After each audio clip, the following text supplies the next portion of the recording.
qu'il entamera sa catabase poético-chorégraphique intériorisée.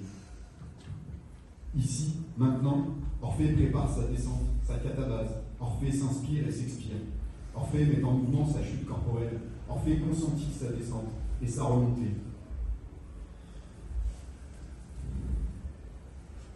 Orphée consentit sa chute. Orphée se corporalise. Orphée corporalise sa descente et sa remontée.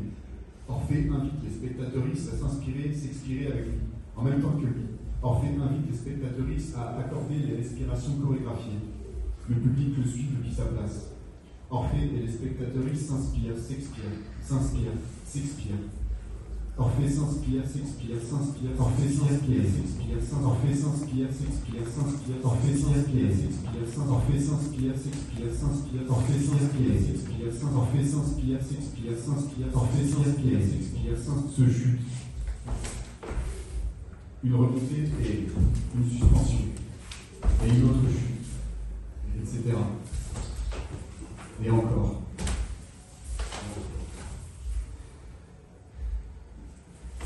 C'était un entraînement. Orphée n'a pas encore entamé sa catabase. Orphée ne veut pas brûler d'étapes, sans mauvais jeu de mots. Un connard infernal lui dit dans sa tête qu'il devrait préparer son rendez-vous d'aujourd'hui, qui n'est pas payé par la société pour faire des exercices d'inspiration et d'expiration chorégraphique, pseudo-entraînement catabasique. En effet, Orphée a aujourd'hui rendez-vous à Pôle emploi, qu'il refuse d'appeler France Travail, car il n'aime ni la France ni le travail. Il préfère Pôle, qui dans son étymologie évoque un axe, un centre, une rotation, un point central, convergent. Il y a déjà danse dans ce mot, pense-t-il. Et il dit cette définition. Chacun des deux points diamétralement opposés définis par les actes de rotation de la sphère céleste et de la sphère terrestre. Bondy Orphée gardera cette définition dans sa chair. Quant à l'emploi, il n'en occupe pas vraiment, car il n'a pas réussi à faire son intermittence cette année. Et ses proches disent qu'artiste n'est pas un emploi. Et lui préfère agir et créer que d'occuper quoi que ce soit. Bref, son précédent rendez-vous ne s'est pas très bien passé. Le conseiller l'a pris pour un allumé, sans mauvais jeu de mots. En fait, il lui a dit qu'il souhaitait faire un grand poème catabasique très avant-gardiste et qu'il voulait un financement pour cela. Alors le conseiller a tapé « Emploi poème catabasique très avant-gardiste » dans le moteur de recherche de France Travail, mais a obtenu 0 résultat. Alors il a dit « Mince, alors il n'a pas de résultat. Vous avez une dénomination plus précise ?»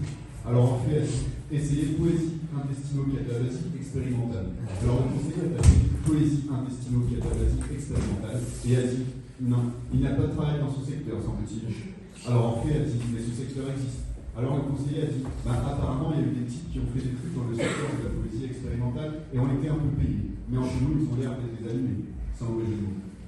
Alors en fait, a dit ça veut dire quoi être un allumé? Alors le conseiller a dit que ce n'est pas un emploi, monsieur, de faire de la poésie. Il a rigolé. Alors Orphée, en voyant la classe de café chaud du conseiller, a demandé s'il pouvait équilibrer mon identité, à personnifier mon asthénie généralisée.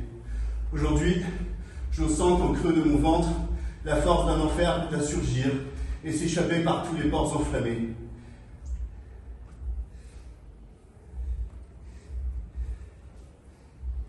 Alors il se souvient de la dernière phrase de Garazi Luca, puisqu'il n'y a plus de place pour les poètes dans ce monde. Orphée se sent mal construit. Il n'a même pas été construit peut-être. Il se sent déconstruit depuis des siècles. Mais Orphée aime construire des cabanes avec ses draps et aménager des sortes de scènes à l'intérieur pour réciter des poèmes et des pensées. Orphée va se déconstruire et descendre dans l'enfer de son propre corps, là où une poésie s'agit douloureusement, dans les intestins inférieurs, dans les infédétions, dans l'interstice blessurique de la textualité corporalisée. Car Orphée traque la phrase de l'encolorissement perpétuel. Orphée veut enfin s'ériger en un poème pansement intestino-catabasique, mais il manque de subventions. Il n'a même pas de quoi se payer un soda au distributeur du premier cercle de l'enfer pour reprendre un petit peu d'énergie. Orphée se sent parfois comme un 68 art nostalgique des graffitis révolutionnaires, et il veut se déconstruire encore calligramatique. Il souhaite que la poésie soit faite par toutes les peaux, que chaque chair accueille sa part de révolte pour souffler, que la chair collective soit un nouveau mur à remplir de mots, lettres et signes pour salir les institutions. Orphée se distingue en 7 corps. Corps artiste et corps tension, corps d'artiste, corps catabasique, corps coincé dans une salle d'attente, corps poétisé poétique, corps transversal et pluridisciplinaire, corps mi-terre, mi-enfer, corps pôle, donc. Il y a dans chacun de ces corps Une poésie emprisonnée dans des intestins enflammés. Il y a, dans chacun de ces corps, comme deux pôles qui se cherchent et ne se trouvent pas encore. On sent de l'eau.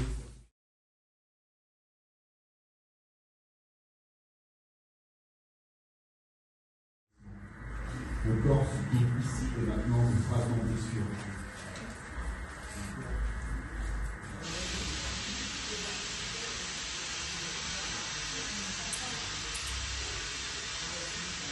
Second rendez-vous à Pôle emploi. Le conseiller dit « Alors je vous ai trouvé un job sympa. Comme vous aimez la danse, il y a la possibilité de vendre des tutus dans un décathlon. Cette farce à décathlon, c'est un nom d'acquis, dit le conseiller avec un demi-sourire. Orphée ne sait pas quoi répondre. S'il est plutôt bien payé, vous aurez une tenue ontologique, un corps ductile, un corps infra-poétique, un corps métachorégraphique, un corps androgyne, un corps eurythicié, un corps prêt à accueillir 1000 blessures, un corps lacunaire, un corps en désespérance, un corps en errance. Et dans chaque corps, il y a un no man's land. Et dans chaque intestin des barbelés. Dans chaque corps, Eurydice comme le véritable spectacle qui cherche à surgir par épées et boursouflures. Sollicite un autre rendez-vous avant la formation pour évoquer la poético-chorégraphie blessurique insoluble qui le constitue et partager quelques mots chorégraphiques et quelques chorégraphies sémantiques. Le monde est une monde de salade.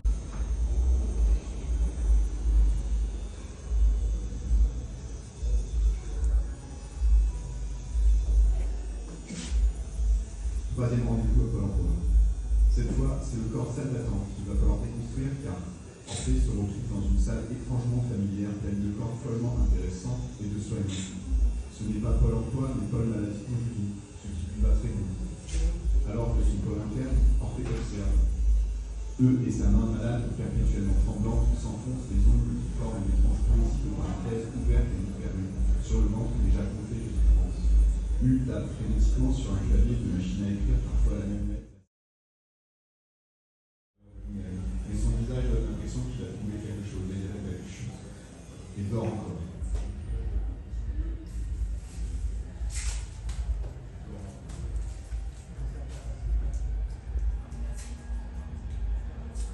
Tout ceci inspire un nouveau texte à...